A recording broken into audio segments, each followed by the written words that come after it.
Bismillahirrahmanirrahim. Assalamualaikum warahmatullahi wabarakatuh. Merhaba arkadaşlar.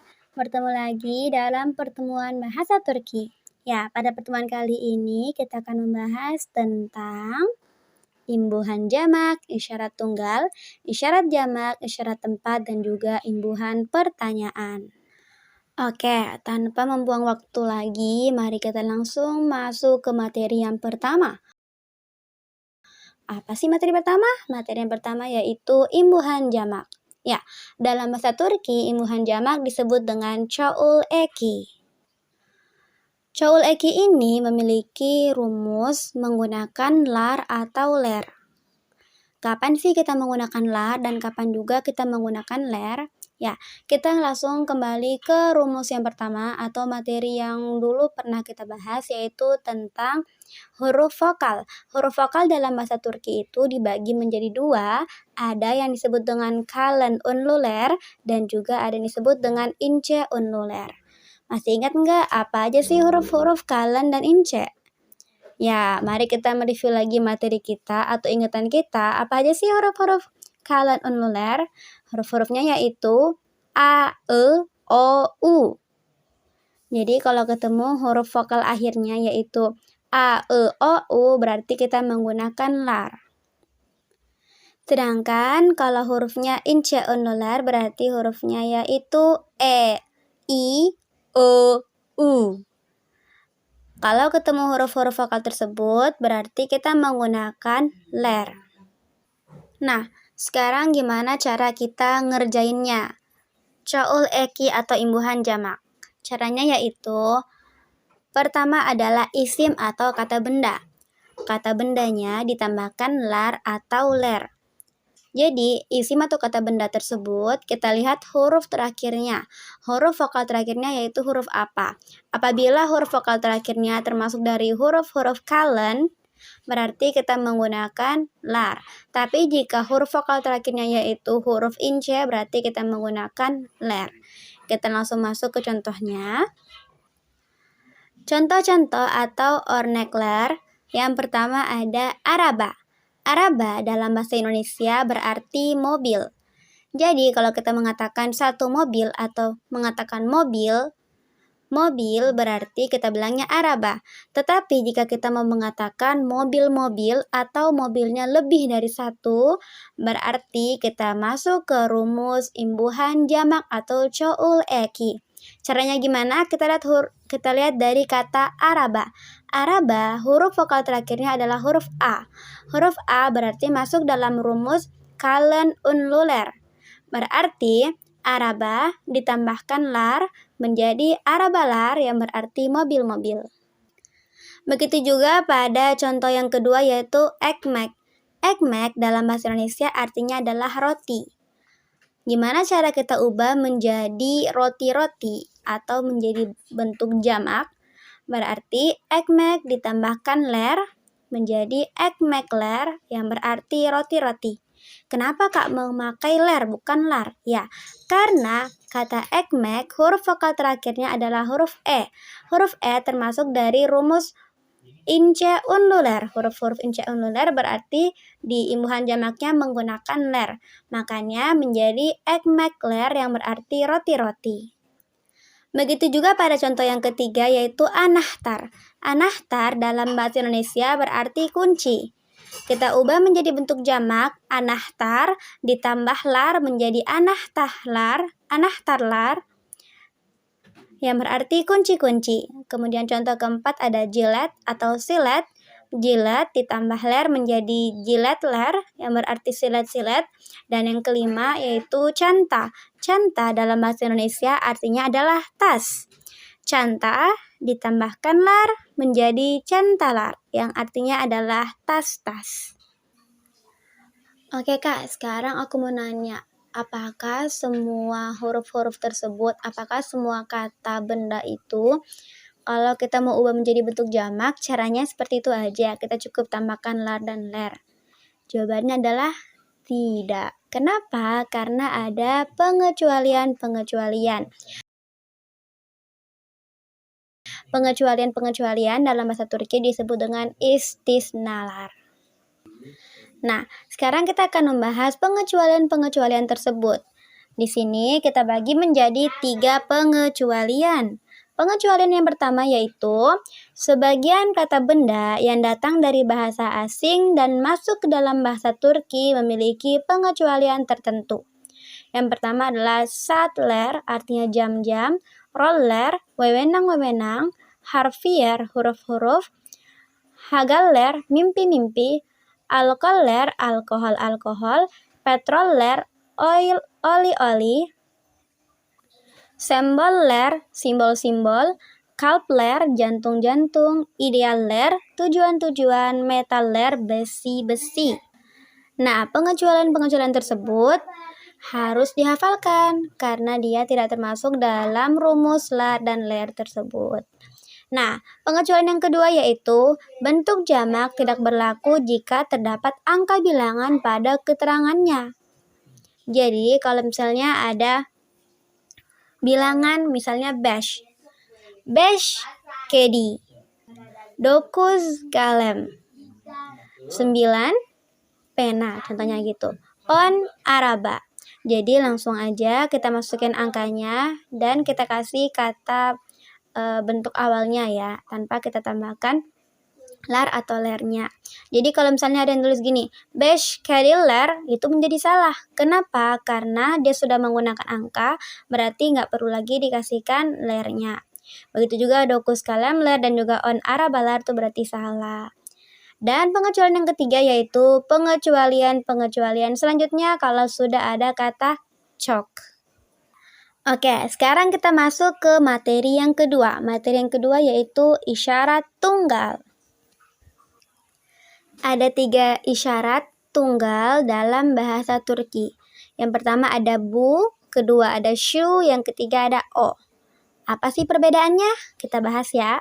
Bu artinya ini, digunakan untuk menunjuk orang atau benda yang berjarak dekat. Shu artinya itu, digunakan untuk menunjuk orang atau benda yang berjarak agak jauh. Sedangkan o artinya juga sama itu, tetapi bedanya o ini digunakan untuk menunjuk orang atau benda yang berjarak jauh atau tidak terlihat oleh mata. Ya, jadi singkatannya itu, bu itu ini, shu itu, o itu.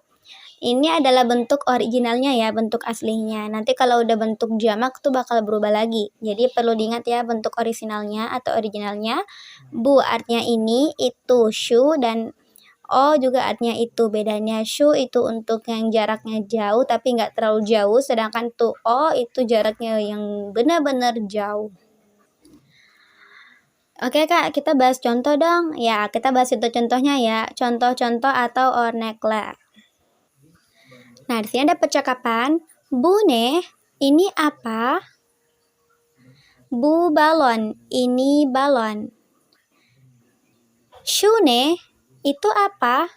Şu şemsiye, itu payung. O ne, itu apa? O fıstık, itu kacang. Nah, catatan nih. Ne digunakan sebagai kata tanya untuk semua benda hidup dan juga benda mati, kecuali manusia dan profesi. Jadi, kalau kita mau menggunakan atau kita mau membahas tentang manusia dan profesi, kita nggak menggunakan ne, tetapi kita menggunakan kim. Örnekler, contoh-contohnya. Bu Kim, ini siapa? Bu Nisa Bayan, ini Nyonya Nisa. Shu Kim, itu siapa? Shu Rahma, itu Rahma. O Kim, itu siapa? Obir Orange. Obir Orange, itu seorang murid. Ya, kembali diingatkan, catatannya Kim digunakan sebagai kata tanya untuk manusia atau profesi. Dalam contoh yang kita bahas tadi, ada profesi murid dan juga ada manusia, yaitu kita menggunakan namanya langsung.